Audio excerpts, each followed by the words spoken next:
आय भक्तजनमानस निवासाय श्रीरामचन्द्राय वागीशाय वदने लक्ष्मीर्यस्य च वक्षसि यस्यास्ति हृदये संवित्तं नृसिंहमहं भजे। विश्वसर्ग विसर्गादि नवलक्षं लक्षितम् श्रीकृष्णाख्यं परं धाम जगद्धाम नमामि तत्।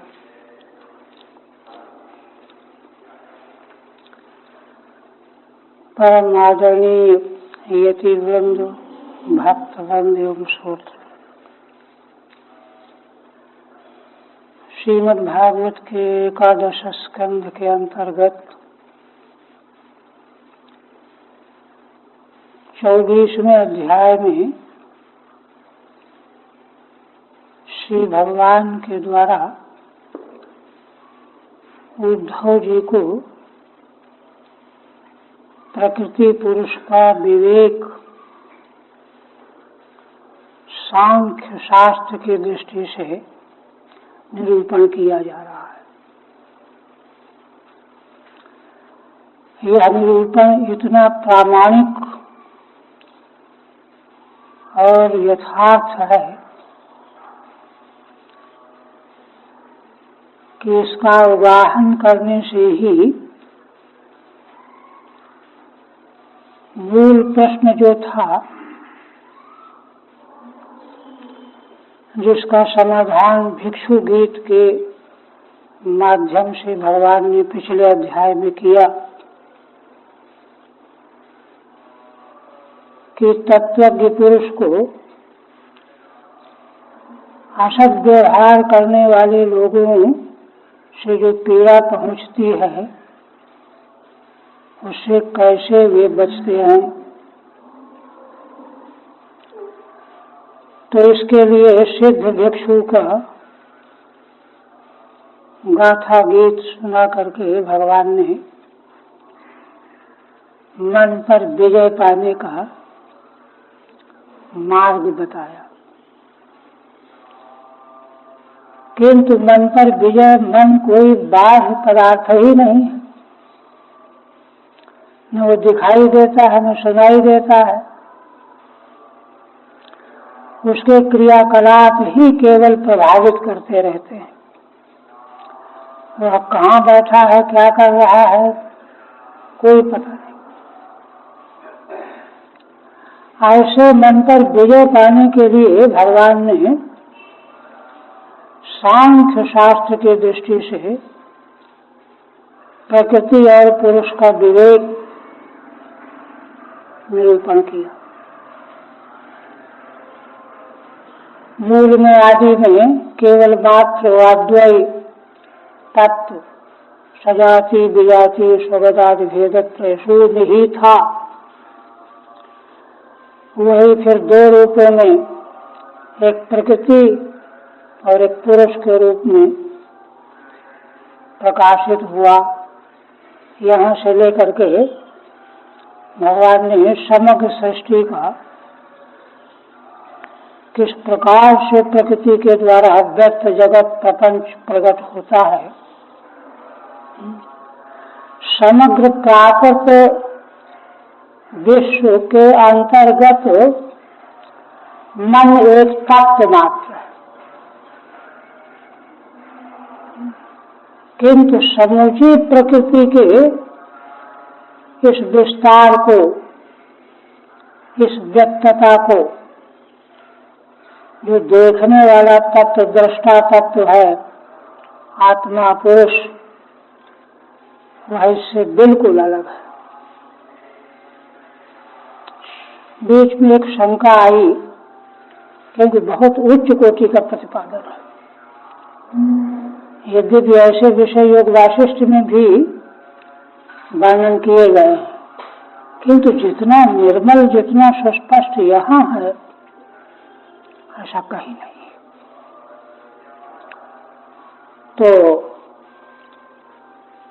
उसी पर एक प्रश्न खड़ा हुआ कि ठीक है, आपने बताया कि पुरुष तत्व है, प्रकृति तत्व है। पुरुष तत्व प्रकृति का आधार है, आधार के बिना तो कोई वस्तु रह नहीं सकती। तो दो तो ये हो गए। प्रकृति के गुणों में क्षोभ करने वाला काल भी है। तो ये तीन प्रकार का भेद तो बचा हुआ है। तो इस प्रश्न के समाधान में भगवान क्या कहते हैं, देखिए। कहते हैं कि देखो, ये तीन प्रकार का जो तत्व भासमान हो रहा है वह ब्रह्म ही है, वह मैं हूँ। तो स्वयं ब्रह्म ही अहम, ये तीनों ब्रह्म ही हैं और वह ब्रह्म मैं हूँ। माने तीर्थ संख्या का यहाँ प्रवेश ही नहीं। देखिए, ये तत्व दर्शन की जो समाधि है, ये बहुत विलक्षण समाधि है। इसी की दृष्टि से योग दर्शन की समाधि का ब्रह्मसूत्र में निराकरण किया गया। क्यों? वो तो आज्ञाकारी है। समाधि में बैठे रहेंगे, सुख शांति रहेगी। जो समाधि में हमेशा कौन बैठा रहेगा? व्युत्थान होते फिर उपद्रव। किंतु वेदांत वेद जो समाधि है, जिसका भगवान ने उपदेश किया यहाँ पर,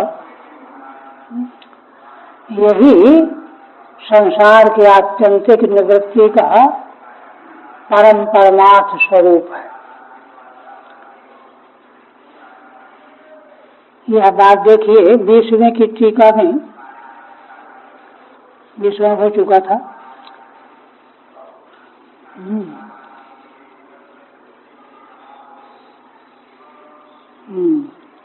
एवं तावत् कालत्रयेपि अव्यभिचारित्वाद् ब्रह्मैव सत्यम इति।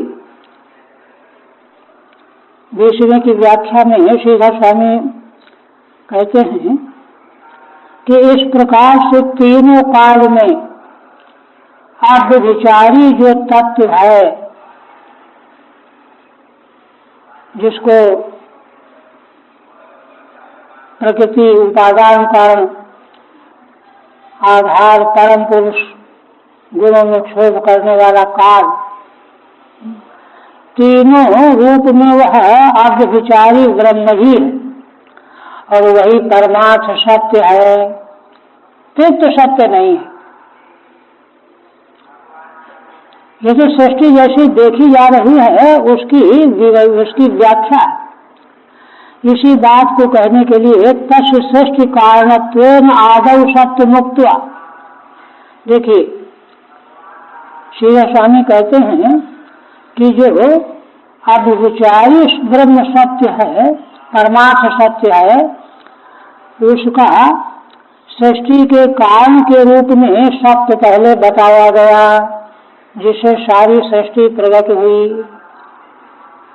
और फिर मध्य भी तस्यैव सत्यम उपपाद्य, बीच में भी वह ब्रह्म ही इन नाना रूपों में विलसित हो रहा है।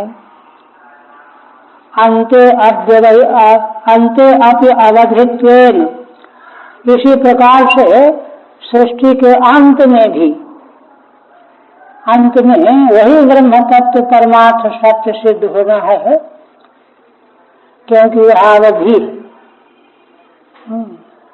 एक तो सृष्टि का जो है अपादान, मध्य में स्वरूपतः विलासमानता और अंत में लय की अवधि, तीनों रूपों में अवधित्वेन सत्यम दर्शयिष्यन्। तो तीसरा माने प्रलय में भी, प्रलय के अंत में भी सारी सृष्टि का लय हो जाने पर भी वही तत्व त्रिकालाबाध जो ब्रह्म तत्व है वही अवशेष रहता है। यह बात दिखाने के लिए सर्ग प्रवाह रूपाया स्थिति है अवधि माह। भगवान पहले ये सृष्टि सर्ग का जो प्रवाह चल रहा है ये कितने दिनों तक चलता है, उस पर जो है मूल में कहा गया सर्गा प्रवर्तते तावत पौर्वा पर्येण नित्यशः। कहते हैं कि महान बहुला पौर्वा पर्येण माने पितृपुत्रादि रूपेण, पिता से पुत्र की उत्पत्ति, पुत्र से फिर उसके पुत्र की उत्पत्ति, वह पिता हो गया उसका पुत्र हो गया, फिर वह पिता हो गया उसका पुत्र हो गया। इस प्रकार से पौर्वापर रूप से सारी सृष्टि प्रवाहित चलती रहती है। नित्यशः माने अविच्छेदेन, है ना, इस प्रवाह में कोई रुकावट नहीं आती। बह जैसे नदी की धारा बहती ही रहती है वैसे सृष्टि का प्रवाह बहता ही रहता है अविच्छेदेन। तो कहते किमर्थम प्रवर्तते, ये सृष्टि किस लिए प्रवृत्त हो रही है, प्रवाह बह रहा है। तदा गुणेषु देहेषु विविधतया सृज्यते इति गुण विसर्गः। देहों में विविध रूप में जिसकी रचना की जाती है वही उसी को कहते हैं गुण विसर्ग। विसर्ग बने सृष्टि। वह क्या है, जीवत्व, जीव, तदर्थ तद भोग प्रयोजन, उसी जीव के द्वारा किए गए कर्मों के फल प्रदान के हेतु यह सृष्टि प्रवाह चलता रहता है।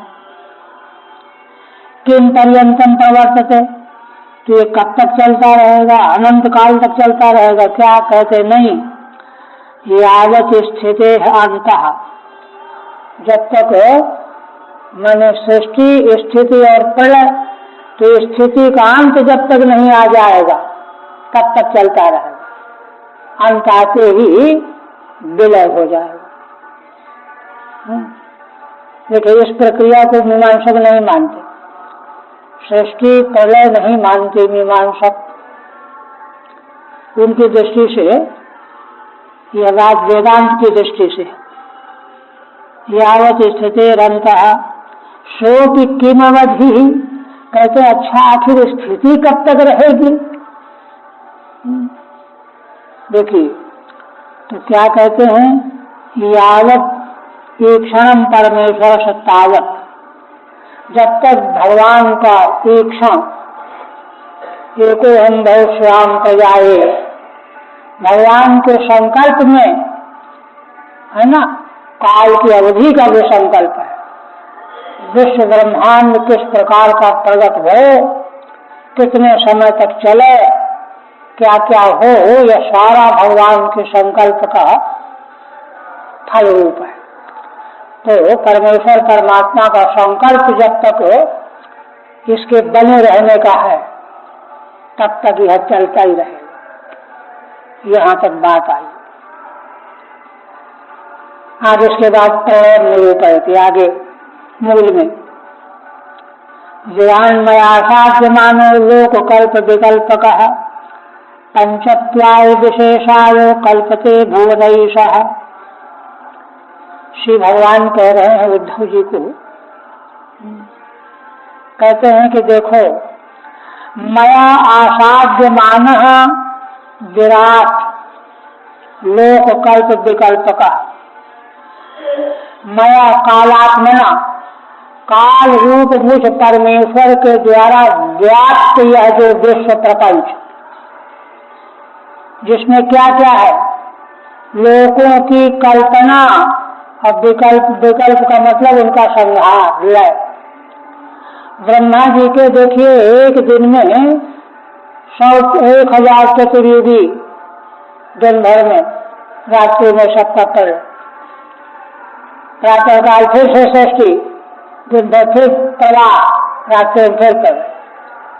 इस प्रकार से लोकों की कल्पना,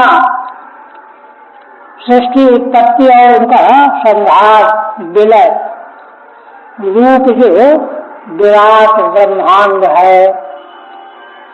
है ना, इसको भगवान व्याप्त किए हुए, भगवान व्याप्त किए हुए, कालात्मा भगवान।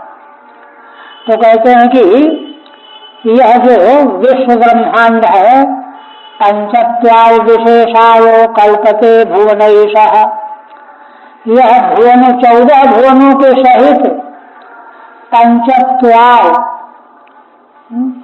पंचत्वाय का मतलब है, देखिए, विश्व ब्रह्मांड, आकाश, वायु, अग्नि, जल और पृथ्वी, इन पंचभूतों के द्वारा निर्मित हुआ है।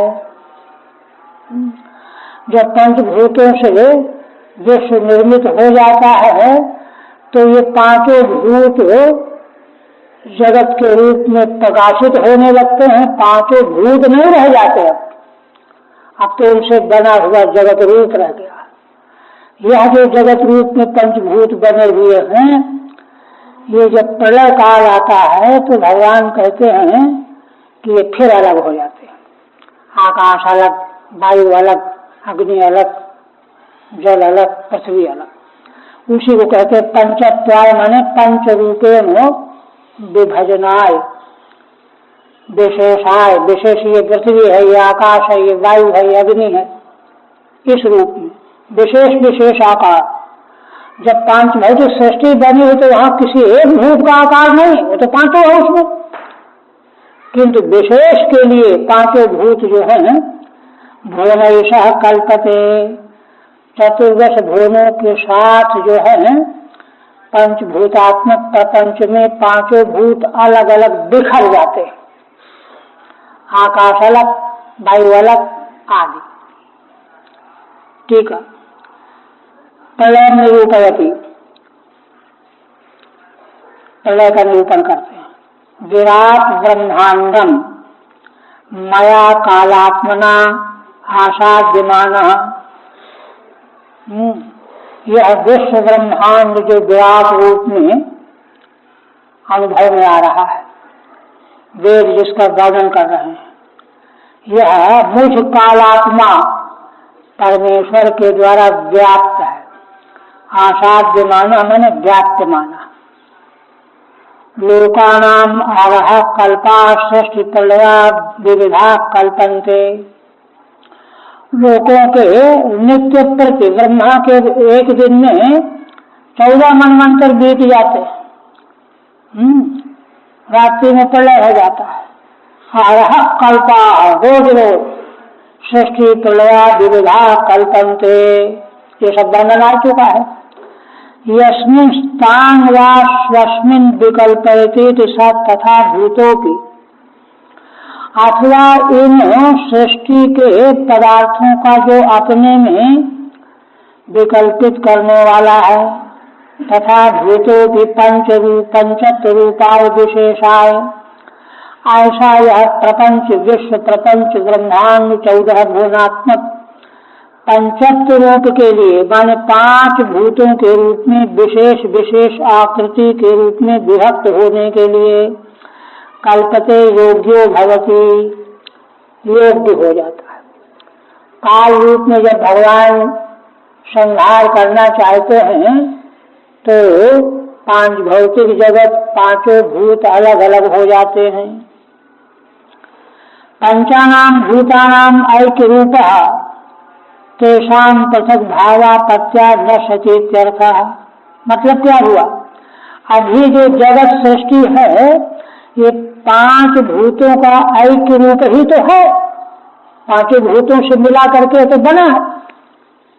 ऐसा जो रूप है सृष्टि का, तेषां पृथक भावापत्या, तो इसी से 5 भूत अलग कर दिए जाएंगे, आकाश आदि पृथक भावापत्या, और जहां पृथक पृथकता आई नष्ट हो गया, सब अलग अलग है।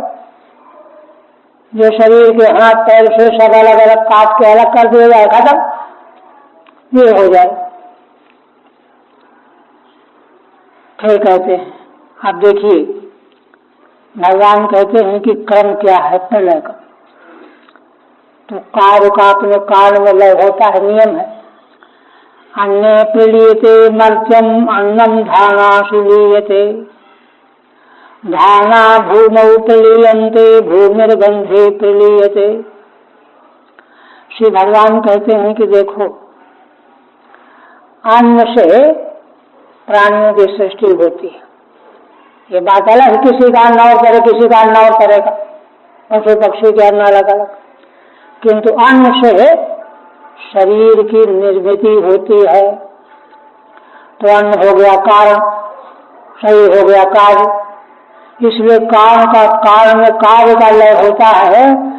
तो अन्य मर्त्यम मने मनुष्य प्रलीयते, शरीरधारी मनुष्य का मर्त माने अन्न में लय हो जाता है।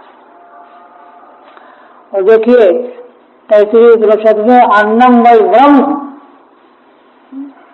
माने अन्न से उत्पत्ति का मतलब अन्न कोई हरा गहरा नहीं, ब्रह्म रूप अन्न है, ब्रह्म है। इसलिए अन्न प्रलीयते मर्त्यम। और अन्न कहाँ चला जाता है? अन्नम धानासु लीयते, अन्न धान माने अपने बीज में, जहां से प्रकट हुआ है, मूल बीज में। धाना भूमि, धाना कहाँ से प्रकट हुआ? पृथ्वी से। धाना भूमौ प्रलीयन्ते भूमिर्गंधे प्रलीयते, है ना। बीज जो है अन्न के बीज भूमि में, और भूमि का लय होगा अपने कारण गंध तन्मात्रा। 5 तन्मात्राएं पंचभूतों की उत्पत्ति का कारण है, ये बात कह रहे हैं। अब यहाँ पर देखिए वेदांत का जो सौत सिद्धांत है, उससे भगवान संगति, भगवान के इस कथन में संगति लगाते हुए सीधा स्वामी क्या कहते हैं?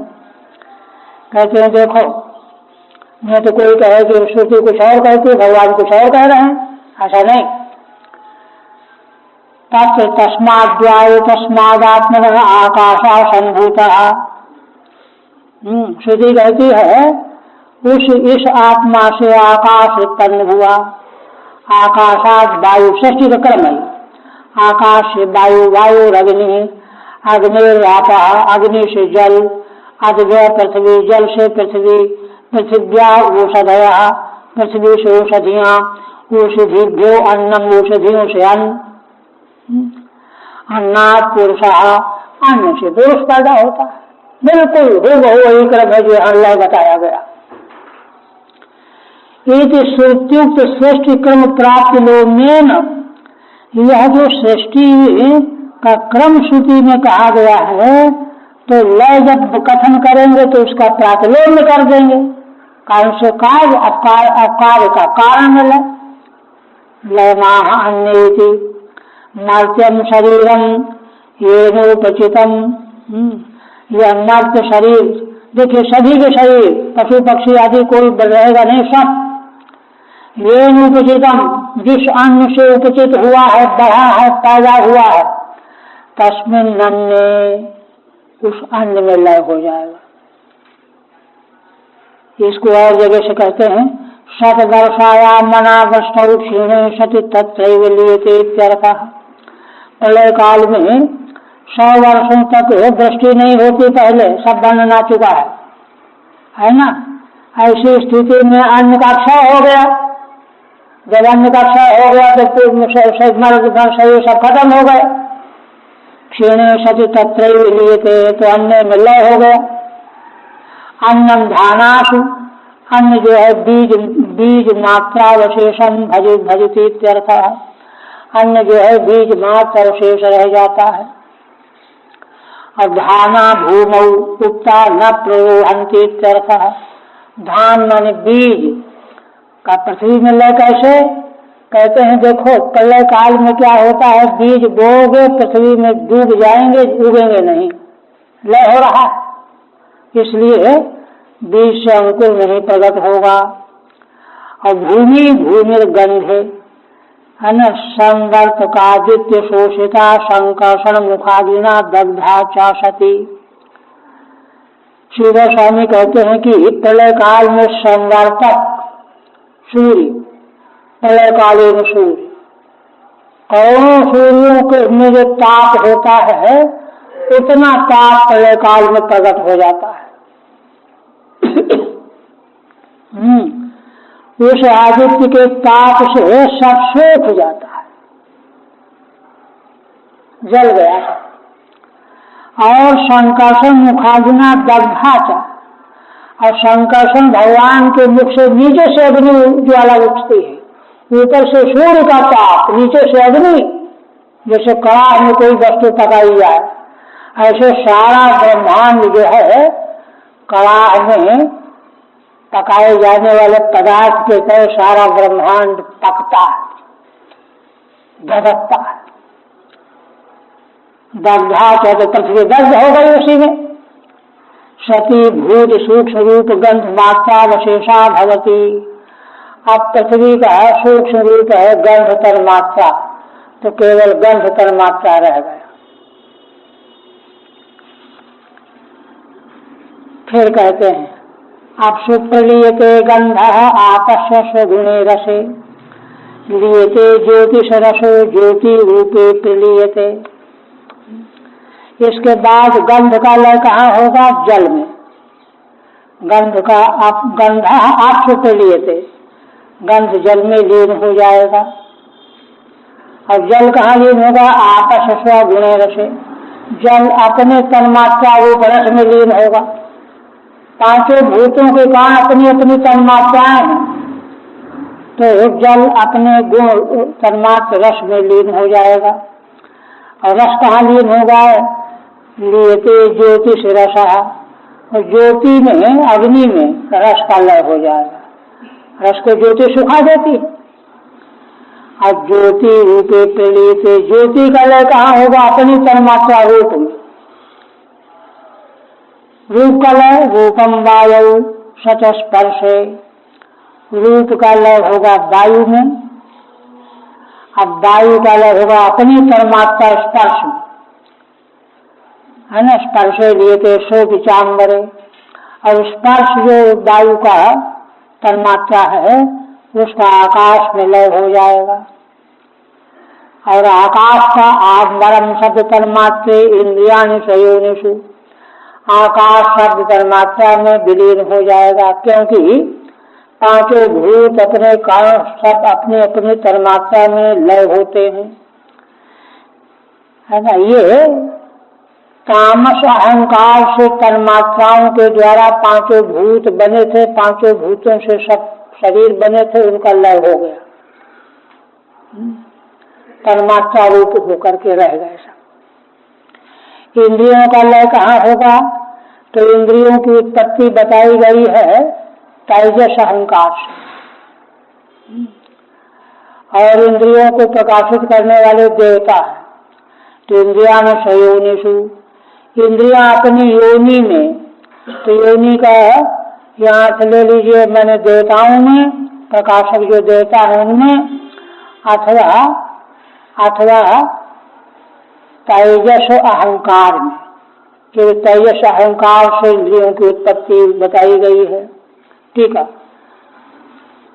23वां पहले गंधा शतवार्षिक्या दृष्टया प्लाव्यमानो अप्सुलीयते। गंध जो पृथ्वी की तन्मात्रा है 100 वर्ष की दृष्टि के द्वारा, है ना, डूब करके जल में लीन हो जाता है गंध। एवं एवं आपो ज्योतिषा, इसी प्रकार से जल ज्योति मन अग्नि के द्वारा शोषमाणा सुखा दिया जाता है। रस मात्रा विशेषा भवंती, केवल रस रह जाता है, रस तन्मात्रा जल की है। ततो रसों की तस्मिन लीयते, और रस फिर उसमें लीन होगा। किसमें लीन होगा? ज्योतिष, ज्योति में, ज्योति के द्वारा शुष्क हो जाएगा। वायुना अभिभूयमानम रूप मात्रम सब तस्मिन लीयते, और ज्योति अपने तन्मात्रा रूप में, और रूप का लय होगा वायु। वायुना अभिभूयमानम रूप मात्रम सब तस्मिन लीयते, वायु के द्वारा रूप अभिभूय हो जाता है, उसी वायु में लीन हो गया। इसके बाद वायुष्य काल प्रेरिते नाम वरण ग्रस्त स्पर्श मात्र। वायु जो है काल भगवान के द्वारा प्रेरित आकाश से ग्रस्त होकर के स्पर्श मात्र रह गया। स्पर्श उसकी तन्मात्रा है। सांस तस्मिन स्पर्श तन्मात्र रह जाता है और स्पर्श तन्मात्रा का लय हो जाएगा आकाश में। तस्मिन अंबरम च भूतादि न अहंकारेण दृश्यमानम। और आकाश जो है ना, भूतादि है अहंकार, तामस अहंकार, उसके द्वारा दृश्यमानम शब्द तन्मात्रे, शब्द तन्मात्रा में आकाश का लय हो जाए। तदेवं तामसा अहंकार कार्य से शब्द पर्यंतम लय मुक्त्वा। इस प्रकार से तामस अहंकार का कार्य जो तन्मात्राओं से पंचभूतों की उत्पत्ति का शब्द पर्यंत लय बता दिया गया। अब राजस अहंकार का कार्य है इंद्रियां, तो उन राजस अहंकार के कार्य इंद्रियों का लय बता रहे हैं। इंद्रियानि स्वयोनिष्विति। स्वयोनिष की व्याख्या श्रीधर स्वामी करते हैं स्वप्रवर्तक देवतासु। इंद्रियों के प्रवर्तक देवता हैं, तो उन्हें देवताओं में इंद्रियां विलीन हो गई। तेषां प्रवृत्ति स्वभावत्वात्। क्यों? कारण क्या है? कहते हैं देखो इंद्रियां रजोगुण का परिणाम होने से प्रवृत्ति स्वभाव वाली है। अब प्रवृत्ति जो है देवता के अधीन है, इसलिए देवता में विलय हो गया, प्रवृत्ति खत्म। प्रवृत्ति का समाप्त हो जाना ही तो इंद्रियों का लय होना है। प्रवृत्तेश देवता धीनत्वात् तासु लय वाक्य युक्ति ही। इस प्रकार से यह भगवान के शब्द का अर्थ लगाना चाहिए कि मैंने देवताओं में इंद्रियों का लय क्यों कहा गया, कैसे कहा गया, वो वाक्य युक्ति। कहते वस्तुतः तो देखो एक बात और है, क्या? स्वकारणे राजसा अहंकारे लय उदित है। अंततो गत्वा तो होना क्या है कि इंद्रियों का कार्य जो राजस अहंकार है उसी में लय हो गया। अब ये उसको कह दीजिए कि देवताओं में लीन होने के द्वारा लय हुआ, किंतु अंतिम लयाधिष्ठान राजस अहंकार है। फिर कहते हैं योनिर्वैकारिके सौम्यो लीयते मनसेश्वरे शब्दो भूतादिमप्येति भूतादिर्महति प्रभु। अब देखिए योनि माने कारण, तो देखिए इंद्रियों की योनि राजस अहंकार है, तन्मात्राओं की योनि तामस अहंकार है, देवताओं की योनि मन की योनि जो है सात्विक अहंकार है। तो योनि एक वचन क्यों किया? तो उसका उत्तर देंगे योनि वैकारिके सौम्य लीयते। सौम्य हे सौम्य चाहे माने एक प्रकार से वैकारिक अहंकार जो है तेजोमय है, तो उसमें योनि का लय होगा। मन से सरे यह क्या है ना? सर्व समर्थ मन, मन की उत्पत्ति सात्विक अहंकार से बताई गई। उसी मन पर विजय का प्रसंग है ये। शब्दों भूतादिमप्येति। अच्छा, उधर तामस सृष्टि में शब्द तक लय बताया था, आगे बताया नहीं। तो शब्द जो है भूतादिमप्येति, भूतादि कौन है? अहंकार, उसमें विलीन हो जाएगा शब्द भी। माने मन में इंद्रियां और देवता और शब्द जो है अहंकार में। भूतादिर्महति प्रभु। अब तीनों प्रकार के माने आध्यात्मिक, आदि दैविक, आदि भौतिक भूतों का आदि जो है अहंकार, उसका लय होगा महान में, महत तत्व। ठीक है। योनि इति उद्देश्यगतत्वाद एकत्वम अविवक्षितम। योनि शब्द जो है उद्देश्यगत होने से एकत्व यहाँ विवक्षित नहीं है, जाति में एक वचन है। है ना। जहाँ जहाँ कारणता है वहाँ सब जगह योनि शब्द का प्रयोग है। योनयो देवतास्तु मनसी, इंद्रियों का जिन देवताओं में लय बताया गया वो बहुत सी योनियां हो गई, तो उन देवताओं का योनियों का लय होगा मन में। कहते मन में लय होता है। ईश्वरे नियंत्री, असल में मन ही ईश्वर नियंता है, उसमें लय होगा। मन की व्यापकता देखिए। आगे कहते हैं मनोवशेन्ये ह्यभवं स्मदेवा, यह वचन आया है कि अन्य देवा मने बसे अभवम, सारे देवता मन के बस हो गए। मन उनका नियंत्रक है, नियामक है। इत्युक्तत्वात् इंद्रिय बलयोग एवात्राभिप्राय है, माने यहाँ पर इंद्रिय लय जो कहा गया है उसी में यहाँ पर अभिप्राय है। माने देवताओं का लय मन का मतलब देवता अधिष्ठित इंद्रियों का मन में लय, अभिप्राय है। श्रीधर स्वामी कहते हैं मनस्य देवताधीशः वैकारिके अहंकारोत्यर्थ। मन का लय कहाँ होगा? आज देवताओं के साथ में सात्विक अहंकार से मन प्रकट हुआ था तो अपने कारण में लय होगा। सात्विक अहंकार में देवता और मन। तामसा अहंकार कार्यावशेषित शब्द से लय माह। अच्छा, तो यहाँ तो देवताओं का इंद्रियों का लय तो हो गया, उधर केवल तामस अहंकार का कार्य जो है केवल शब्द तक लय बताया गया है, शब्द का लय तो नहीं बताया गया। तो इसको कहते हैं शब्दों भूतादिल तामसा अहंकार मत्तेति। शब्द जो भूतों का आदि है, पंचभूतों का, उसका लय तामस अहंकार में हो जाता है। तस्मिन् लेते इत्यर्थः। भूतादि इत्युपलक्षणम। भूतादि क्यों कहते हैं उसको? कहते हैं कि इसलिए कहते हैं यद्यपि वह तो त्रिविध है, तीन तरह की सृष्टि होती है अहंकार से। त्रिविधोप्यहंकारो महति, तीनों प्रकार का अहंकार सात्विक राजस तामस महत्तत्व में लीन हो गया। कैसे महत्तत्व में कैसे लीन हुआ है ना। तो श्रीधर स्वामी कहते हैं कि देखो जडांशम विहाय ज्ञान शक्ति, ज्ञान क्रिया शक्ति मात्र रूपो भवति।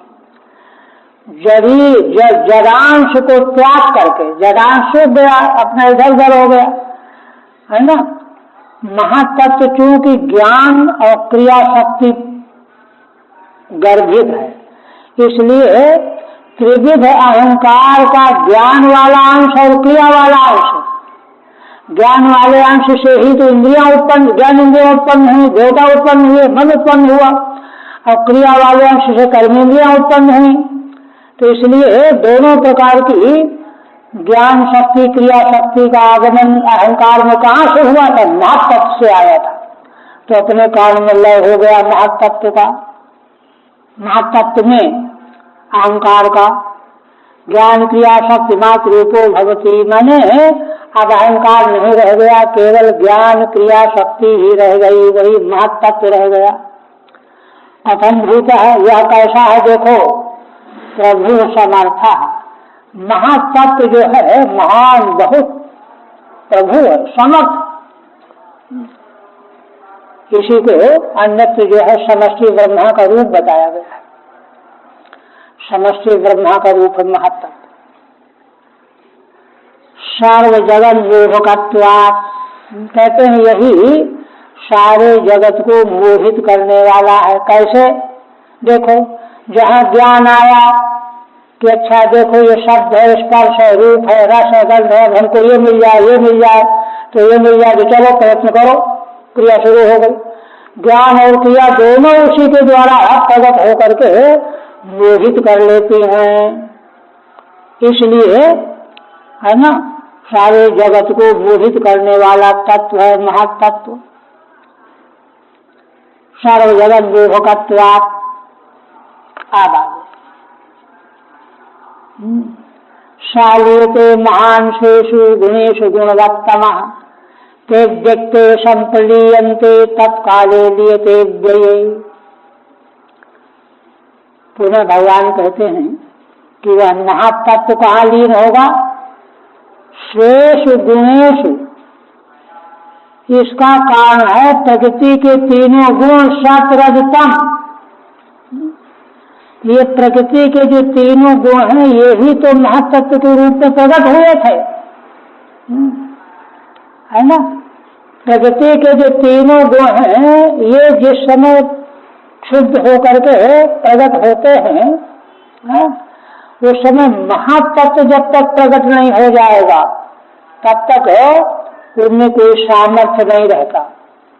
इसलिए गुणों की सात्वरजतम तीनों गुणों की ठीक ठीक अभिव्यक्ति तो महातत्व के रूप में ही होती है। इसलिए भगवान कहते हैं गुणेषु गुणवत्तमः। अरे प्रकृति के तीनों गुणों में गुणवत्तमा तो महान ही है, यही है। और यह अपने कारण तीनों गुणों में लीन हो गया। तीनों गुण जहाँ कहाँ चले गए? व्यक्ते संप्रलीयन्ते। और वे तीनों गुण अव्यक्त मूल प्रकृति में व्यक्ते संप्रलीयन्ते तत्काले लीयते व्यये। और है ना, तत् माने अव्यक्त। अव्यक्त कहाँ लीन होगा? काले। अव्यय काले लीयते माने अव्यक्त, जिसको सांख्य वाले प्रधान प्रगति कहते हैं, उसका अव्यय काल में लय हो जाएगा। क्योंकि देखिए कई जगहों पर, 3 जगहों पर श्रीमद् भागवत में संकेत किया गया है कि काल के द्वारा गुण शुद्ध होने पर ही महातत्व प्रकट होता है। काकलोक आख्यान में भगवान कपिल देव जी ने यही कहा है कि प्रकृति शुद्ध होकर के, है ना, गर्भ धारण करती है, महातत्व को गर्भ रूप में धारण करके फिर उसको प्रसूत करती है। तो इसलिए क्या हुआ कि जो है वह अव्यय काल में उसका लय हो जाएगा। कि काल के अधीन प्रकृति में क्षोभ हुआ था तीनों गुणों में, तब महातत्व गर्भावस्था में आया था। इसलिए उसका लय कहाँ होगा? काल में लय होगा, अव्यय काल में। तत्काले लीयते व्यये। अव्यय काले कहीं अत्याय दिए। ठीक है। अच्छा। सच महान स्वकारणेषु गुणेषु। वह महातत्व अपने कारण गुणों में, प्रकृति के तीनों गुणों में, ज्ञान क्रिया शक्ति मत्वात्, है ना, गुणवत्तमः कहते हैं। इस महत्व को गुणवत्तमः क्यों कहते हैं भगवान? अरे कहते हैं भाई देखो, कारणावस्था में तीनों गुणों में कुछ होता नहीं है, अस्तित्व मात्र तो है, किंतु ज्ञान क्रिया शक्ति जो है महत्त्व के रूप में ही प्रकाशित होती, प्रकट होती। तो ज्ञान शक्ति क्रिया शक्ति मत्वाद गुणवत्तमा, इसलिए इसको गुणवत्तमा कहा गया है ना। तादृग भावम विहाय, तो अपना वह ज्ञान क्रिया शक्ति मत भाव का त्याग करके, उपेक्षा करके, छोड़ करके, गुणमात्र रूपो भवति। अब ज्ञान क्रिया की विशेषता डूब गई, विलीन हो गई, केवल मात्र प्रकृति के तीनों गुण रह गए। गुणों का क्या हुआ? ते अव्यक्त प्रगतौ, ये तीनों गुण अव्यक्त प्रकृति में लीन हो गए, है ना। अव्यक्त प्रकृति क्या है? साम्यावस्थान गच्छन्ति इत्यर्थः। देखिए प्रकृति की साम्यावस्था जो है, वो रहते तो है साम्यावस्था में, लेकिन शुद्ध नहीं रहते, समान रूप शांत पड़े रहते, तो उसी में लीन हो जाते हैं, डूब जाते हैं। अर्थात अव्यक्तम काले, वह अव्यक्त मूल प्रकृति काल में, अव्यय काल में। काला जीवत्वात्, क्यों? उसके गुणों का शोध काल के अधीन है, नहीं सृष्टि हो नहीं सकती। काला जीवत्वात् तेनैकी भूयावतिष्ठते, इसलिए उस काल से अव्यय काल से एक ही भूत होकर के अवस्थित रहती है। अव्यय माने उपरत वृत्तौ, अव्यय का तात्पर्य उसी वह स्वामी क्या कह रहे हैं, माने काल जब उपरत वृत्ति हो जाता है, काल जब क्रियाशील बना रहेगा तो छह भाव विकार पैदा होते ही रहेंगे, बनते बिगड़ते रहेंगे, जायते अस्ति बदते बदते दक्षिते नश्य। किंतु काल जब निष्क्रिय हो जाएगा, स्थित हो जाएगा, वृत्ति रहित हो जाएगा, उपरत वृत्ति हो जाएगा, तो सब खत्म हो जाएगा। अब कोई क्षोभ नहीं, कोई नहीं। इसके बाद देखिए, कालो मायामय जीवे जीव आत्मनिमय्यजे, आत्मा केवल आत्मस्थो विकल्पा पाय लक्षण। देखिए, अन्यत्र जो है प्रकृति में लय के बाद से गोल मटोल कर दिया जाता है, लेकिन यहाँ भगवान किस तरह से स्पष्ट निरूपण कर रहे हैं। काल का क्या हुआ? देखिए, काल का लय भगवान बता रहे हैं मायामय जीव। काकलोपाख्यान में कपिल देव भगवान ने जहाँ माता देवहूति को उपदेश किया है, तो यहाँ एक वाक्य है कि भगवान माया में पड़े हुए जो अनंतानंत जीव हैं, उनके प्रारब्ध कर्मों के फलित होने का समय जानकर भगवान ईक्षण करते को हम बहुत श्याम प्रयाए। ईक्षण भगवान के संकल्प का हेतु बताया गया। और बस ये संकल्प होते ही प्रकृति गुणों में क्षोभ हो गया, सब आगे काम चलता। तो उसी कालो मायामय जीव, क्योंकि माया के बिना तो जीवत होता ही नहीं है, मायामय जीवे। और जीव का लय कहाँ हुआ? जीव का लय होना माने जीव के दो भाग हैं, एक उपाधि वाला, एक उपहित वाला। उपहित वाला भाग तो चेतन है, वो तो ब्रह्म ही है। उपाधि वाला अविद्या है, माया है। तो जीव जो है अपनी अविद्या या माया उपाधि, जो जैसे सर्प केतु छोड़ करके बाहर निकल जाता है, वैरायक में निरूपण किया श्रुति ने, वो त्वचा मुक्त हो जाता है। ऐसे ही जीव उपाधि को फेंका उधर, फेंकने के लिए कुछ करना नहीं पड़ता है, वो तो अपना अलग हो गया बस। तो कहते हैं आत्मनिमय्यजे, वह जीव है ना, मुझ अजन्मा आत्मा भगवान में ब्रह्म में लीन हो गया। कहते और बताओ उसके आगे फिर आत्मा का लय कहा? कहते आत्मा का लय कहीं नहीं, आत्मा केवल आत्मस्थो विकल्पा पाय लक्षण।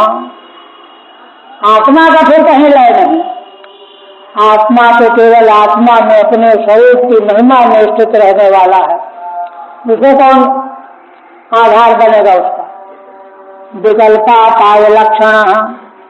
देखो, इस प्रकार से भगवान बड़ी सारगर्भित बात यहाँ अंत में बता रहे हैं कि अंततः गत्वा प्रलय के क्रम का वर्णन करते करते करते करते करते अंतिम में क्या बताया कि सब कुछ आत्मा में पहुंच करके और आत्मा मात्र रह गए। अब यहाँ क्या कहते हैं? सृष्टि स्थिति और लय तीनों बता दिए ना। अब यहाँ भगवान कहते हैं कि आत्मा केवल आत्मस्थ है, विकल्पा पाय लक्षण। माने वह विकल्प माने सृष्टि, अपाय माने प्रलय संहार, ये उसी अधिष्ठान में लक्षित होने वाले थे। अब यह दोनों प्रक्रिया गई, खत्म, कुछ नहीं रहा, न सृष्टि रही न प्रलय रहा, कुछ नहीं रहा। ठीक है। मायामय माया प्रवर्तके ज्ञानमय वा, माया प्रवर्तक अथवा ज्ञानमय है ना। माया प्रवर्तक असल में दो तरह का होता है। एक प्रवर्तक तो ये है कि जो है घटेल दिया जा उधर, और एक प्रवर्तक तो ये है किया कुछ नहीं और क्रिया संपन्न हो गई। जैसे चुंबक बैठ रखा हुआ है, उसके पास समान दूरी पर लोहा आके खींच जाएगा अपने आप, तो चुंबक प्रवर्तक हुआ, किंतु किया कुछ नहीं। वही कह रहे हैं माया प्रवर्तके ज्ञानमयवा, अतएव जीव है ना, तस्मिन् महापुरुषे। इसलिए जीव शब्द का अर्थ भगवान विष्णु परमात्मा परमेश्वर बहुत जगह पर किया गया, भागवत में आया प्रयोग। जीव तस्मिन् महापुरुषे, इन्हीं भगवान में महापुरुष में जीव का जो है विलय हो गया। वही जैसे अपने केचुल को छोड़ करके सर बाहर निकल गया, ऐसे जीवत्व छूट गया, तत्व रह गया। अयम भाव, कहते हैं देखो भाव यहाँ ये है, विश्व सृष्टि महापुरुष से उपकरण रूपा कालो वृत्त्यंशेन सृज्य च अतस्तदात्मनावतिष्ठते इति। श्रीधर स्वामी कहते हैं विश्व का रचना करने वाला जो महापुरुष का उपकरण रूप काल है, माने विश्व के रचयिता महापुरुष भगवान है। भगवान कैसे विश्व को बनाते हैं, तो काल के द्वारा बनाते हैं, काल का इस्तेमाल करते हैं। उपकरण रूपा कालो वृत्त्यंशेन सृज्य, तो भगवान को क्या करना पड़ता है, काल की वृत्त्यंशी को संकल्प करना पड़ता है ना। अतस्तदात्मना वतिष्ठते इति, इसलिए वह काल भी भगवदात्म रूप होकर के अवस्थित रह जाता है। तदुक्तम सप्तमे, यही बात सप्तम स्कंध में भी कही गई है। कालम चरंतम सजति स्वाश्रयम प्रधान पुंधाम नरदेव सत्यकृत।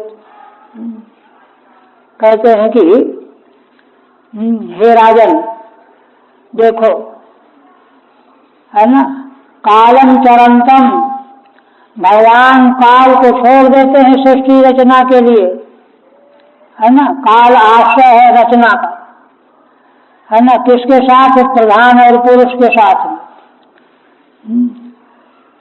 सत्यकृत, यही जो है सत्य के कर्ता भगवान इस प्रकार से काल की महिमा से काल के द्वारा सृष्टि का आरंभ करते हैं।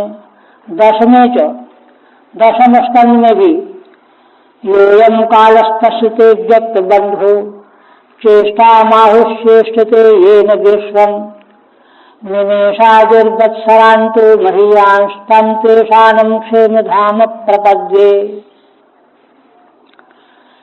कहते हैं कि हे भगवान, आप अव्यक्त के बंधन स्थान है, अधिष्ठान है। बंध का मतलब होता है बद्धते यत्र, प्रकृति जहाँ अवस्थित रहती है ना, प्रकृति के आधार है भगवान। हे अव्यक्त मूल प्रकृति के आधार स्वरूप भगवान, आपका जो यह काल है, यह चेष्टा, भगवान की चेष्टा और तरह की थोड़े होती, काल के रूप में भी भगवान की चेष्टा अनुभव में आती है। चेष्टते येन विश्वम, इसी के द्वारा, काल रूपी चेष्टा के द्वारा आप विश्व की रचना करते हो। निमेषादिर्वत्सरांतो महीयान, वह काल निमेष से लेकर के एक वर्ष पर्यंत बड़ा भारी है। तम तेषानं क्षेम धाम प्रपद्ये, ऐसे सबके नियामक, ईशान माने सर्व नियामक और कल्याण के धाम है, परमानंद के धाम है, ऐसे आपकी मैं शरण ग्रहण कर रहा हूँ। काल की महिमा दोनों जगहों का उदाहरण देकर के बताइए, है ना। काले अव्यय, अव्यय काले, जीव आत्मन और जीव आत्मा प्रगते लीनत्वेन प्रतियोग्य भावात परिपूर्णत्वेन सद्रूपेण अवतिष्ठते। देखिए श्रीधर स्वामी की व्याख्या, मूल में कहा है कि, है ना, जीव आत्मन मय्यजे, इसी की व्याख्या है। जीव आत्मन, जीव का आत्मा में लय होगा, है ना। तो कोई आत्मा अलग है, जीव अलग है क्या? कहते देखो, प्रगति लीनत्वेन, असल में प्रगति जीव की उपाधि बनी हुई थी, अब तो प्रगति रही नहीं, उसका तो काल में लय हो गया, तो प्रगति तो रही नहीं, उपाधि क्या बनेगी? इसलिए उपाधि अपने आप खिसक गई केचुल की तरह से, सर्प की केचुल की तरह से। प्रगति लीनत्वेन प्रतियोग्य भावात, अब दूसरा कोई प्रतियोगी तो है नहीं, हाँ, कि इसको छोड़ के उसको पकड़ लेगा, उसको पकड़ लेगा। प्रतियोग्य भावात परिपूर्णत्वेन सद्रूपेण अवतिष्ठते, तो जीव स्वरूपतः परिपूर्ण तो है ही, स्वरूपतः परिपूर्ण होने से अपने स्वरूप में अवस्थित होकर के स्थित हो गया। आत्मा चात्मस्थे नान्यत्र लीयते। अब कोई कल्पना करे कि अब तक वैसे और में लय बताए हो, वैसे आत्मा का भी लय बताओ कहीं, कहते नहीं, आत्मा तो अपने स्वरूप में स्थित रहता है। छांदोग्य के 7वें अध्याय में जहाँ सनत कुमार नारद का प्रसंग है, वहाँ धूमा का निरूपण करते समय श्रुति ने बताया है कि वह उससे बढ़कर के कुछ भी नहीं है, वही तो सब कुछ है, वही पूर्व में, वही अंत में, वही बीच में, वही पूर्व में, पश्चिम में, उत्तर में, दक्षिण में, है ना, वही। इसलिए आत्मा चात्मस्थे नान्यत्र लीयते, उसका लय कहीं नहीं होता। यथा केवल निरुपाधि, क्योंकि यह तो अकेला निरुपाधि रह गया, उपाधि माया फिर तो खत्म, खिसक गई। अब हेतु, हेतु क्या है? विकल्पापायाभ्याम विषयोत्पत्ति प्रलयाभ्याम लक्ष्यते। वह जो उपाधि थी माया की, प्रकृति की, वह लक्षित कैसे हुई, कैसे जाने की उपाधि थी अभी तक जीव में? कहते हैं सृष्टि और प्रलय, सृष्टि और प्रलय इन दोनों के द्वारा जीव की उपाधि का लक्षित होना आसान है। विषयोत्पत्ति प्रलयाभ्याम लक्ष्यते अधिष्ठानत्वेन अवधित्वेन वायु तथा सह, माने सृष्टि प्रलय के अधिष्ठान रूप से अथवा सृष्टि प्रलय के द्वारा जो माया की उपाधि से उपहितत्वेन जो लक्षित हो रहा था, वही प्रगति के लीन हो जाने पर अकेला आत्मा में स्थित हो गया।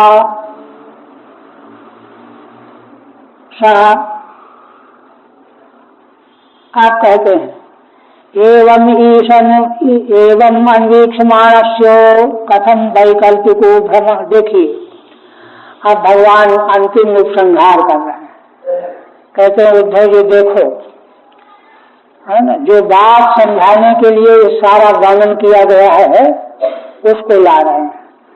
कहते हैं देखो, इस प्रकार से कोई व्यक्ति अन्वीक्षण करने लगे, करता रहे।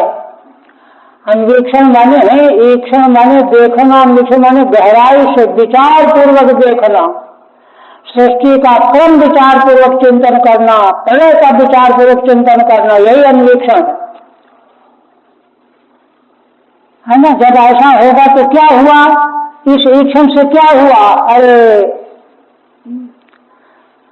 त्रितय ब्रह्म के अलावा कोई वस्तु न पहले थी, ना है, न आगे रहने वाली है।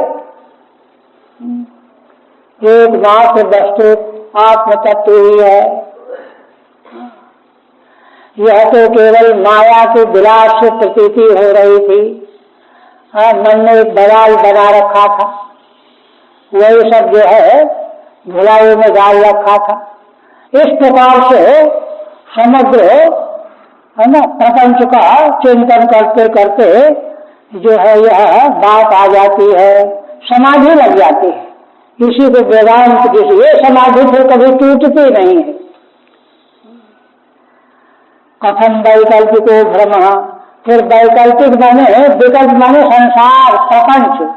ये प्रपंच जो है वस्तुतः तो है नहीं, ये भ्रम से ही भास रहा है। जैसे स्वप्नावस्था पीछे बता चुके हैं सब, स्वप्नावस्था में कुछ भी नहीं है, न शेर है, न चीता है, न पहाड़ है, न जंगल है, कुछ नहीं है, लेकिन सब बिना हुए भासमान हो रहा है। ऐसे तो जगत में है, ऐसे जगत वैकल्पिक भ्रम है, यह भला कैसे रह सकता है? ये तो जो विचारे नहीं किया आज तक, उन्हीं के मन में जमा हुआ है, बचा हुआ है, बने ही रहेगा और कभी अंत होने वाला नहीं है। मनुष्य हृतिष्ठे, तो भगवान कहते हैं कि इस प्रकार से कोई विचार पूर्वक समझ ले रहस्य को, दर्शन को साक्षात्कार कर ले, समाधि में स्थित हो जाए, तो किसी के मन में यह विकल्प का भ्रम कैसे रह सकता है? मनुष्य हृतिष्ठे, तो व्योमनिवार को उदय तमः, कहते हैं कि जैसे आकाश में सूर्य भगवान के उदय हो जाने पर क्या अंधकार रह सकता है क्या?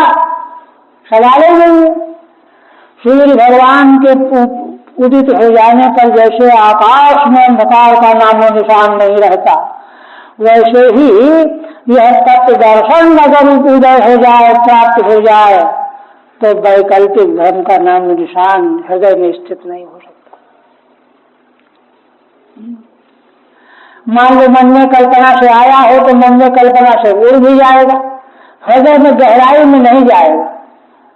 गहराई में तो तब वस्तु जाती है जब उसको व्यक्ति सत्य मानने लगता है कि अच्छा सही है, सच्चा है और बड़ा अच्छा है, सुखदायी है, तब गड़बड़ी होती है। हृदय में घुस जाता है तो कभी निकलता नहीं है। ठीक है,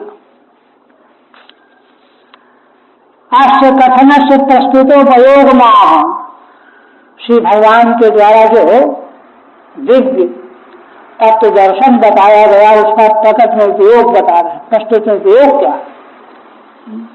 एवमिति मनसा कथम भेद निमित्तो भ्रम स्यात्, मन में भेद निमित्त भ्रम कहाँ पहले कैसे आ जाए, आ सकता है?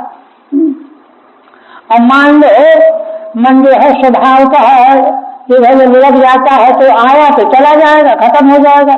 हृदय में घर नहीं बना के रह सकता।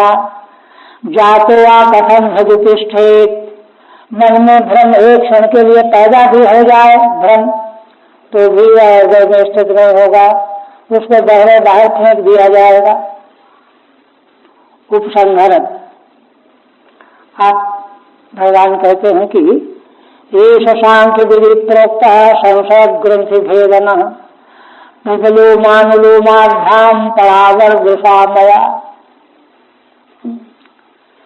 श्री भगवान कहते हैं कि देखो उठो, यह मैंने सांख्य की विधि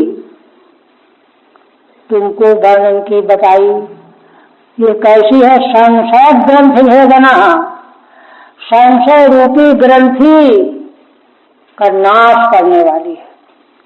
लेकिन देखिए इसका अन्वेषण करना पड़ेगा निरंतर।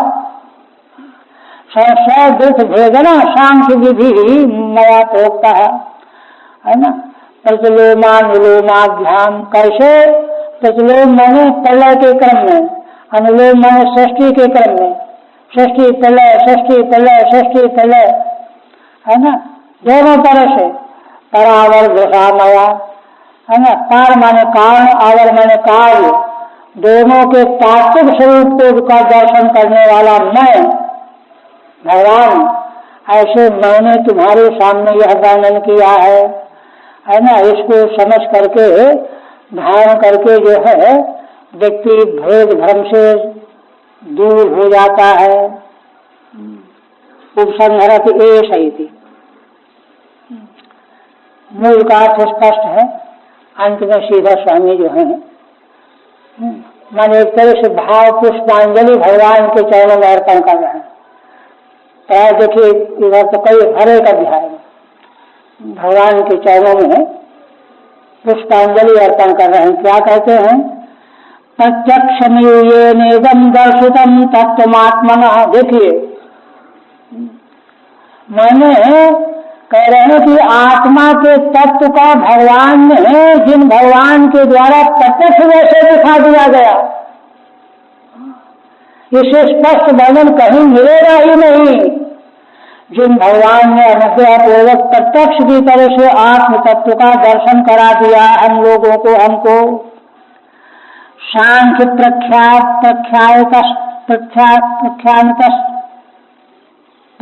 क्या है? प्रख्यानता तस्मै हरे गुरवे नमः। सांख्य दर्शन के प्रख्यान के द्वारा माने प्रकर्ष कथन के द्वारा, निरूपण के द्वारा, निर्वचन के द्वारा भगवान ने आत्म तत्व का प्रत्यक्ष जैसा दर्शन करा दिया। इससे अधिक स्पष्ट कोई क्या वर्णन कर सकता है ना? ऐसे भगवान जो श्री हरि सारे संसार के गुरु हैं, जगत गुरु हैं, उन भगवान के चरणों में मैं नमस्कार करता हूँ। हरे ओम तत्त श्रीमद् भागवते महापुराणे एकादश स्कंधे चतुर्विंशोऽध्यायः। ओम भगवते। आप देखिए आगे उपक्रम थोड़ा सा कर देते हैं।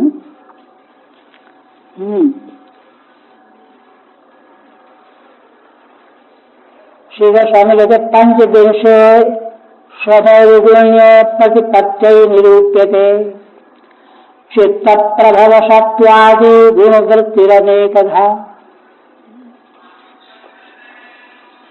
श्री स्वामी कहते हैं कि देखो अग्रिम 25वें अध्याय में अपने आत्म स्वरूप के निर्गुण की प्रतिपत्ति कैसे हो। देखिए आत्म स्वरूप हमारा आप सबका वो तो एक ही है, यह बिल्कुल निर्गुण रूप है। शास्त्रतम का नामो निशान नहीं है उसमें, लेश भी नहीं है ना। ऐसे आत्मस्वरूप की प्रतिपत्ति हो, प्राप्ति हो, बोध प्राप्त हो, साक्षात्कार प्राप्त हो। पंचविंशेश्वर प्रतिपत्ति निरूपित। इसके लिए भगवान क्या निरूपण करने जा रहे हैं? चित्त प्रभव सत्यादि गुणवृत्तिरनेकधा। कहते हैं इसके लिए भगवान निरूपण करेंगे प्रकृति के माया के तीनों गुणों की अनेकों प्रकार की वृत्तियों का निरूपण करेंगे। ये सत्य, ये रज, ये तम, इतने प्रकार की ये किंतु ये सारा वृत्तियों का निरूपण जो है, गुणों की वृत्तियों का जो निरूपण किया जाएगा, ये चित्त के धरातल में ही घूमता रहता है। दृष्टा आत्मा इससे बिल्कुल अलग है। इसको पूरी तरह से समझ करके क्या होगा, जब श्रोता जो है चित्त की वृत्तियों को पूरी तरह से अपने से अलग कर देगा, मुक्त हो जाएगा, चित्त वृत्तियों पर अधिकार प्राप्त कर लेगा, वृत्ति को अलग कर देगा, तब जाकर के निर्गुण स्वरूप की प्रतिपत्ति होगी। क्योंकि जिसमें मिला जुला हुआ है ना, उस मिलावट को अलग करना तो पड़ेगा। यह कह रहे हैं देखिए कि पुरुष विवेक ज्ञान वतो की कहते हैं कि देखो पिछले अध्याय में भगवान के द्वारा प्रगति पुरुष का विवेक ज्ञान करा दिया गया, बहुत उच्च कोटि का। किंतु देखिए उसका ज्ञान हो जाने पर भी कठिनाई क्या है? यावत प्रयत्न विशेषण गुणत्व वृत्ति जय नश्या। जब तक विशेष प्रयत्न करके साधक है ना चित्त घटक तीनों वृत्तियों का विरोध नहीं कर लेगा, जय नहीं कर लेगा, उनका परित्याग नहीं कर देगा, योगश्चित वृत्ति रोध नहीं कर लेगा। तावत द्वंद्वो परमो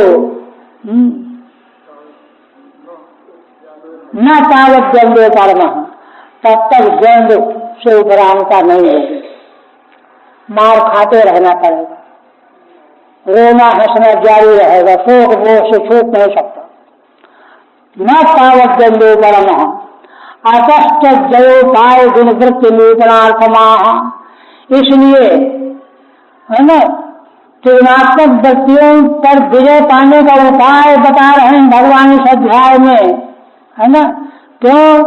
तीनों गुणों की वृत्तियों का निरूपण कर देंगे और समझा देंगे, बता देंगे, तो इससे अपने को बचा लो, अलग कर लो, ज्ञानामिति से बस यही रहते।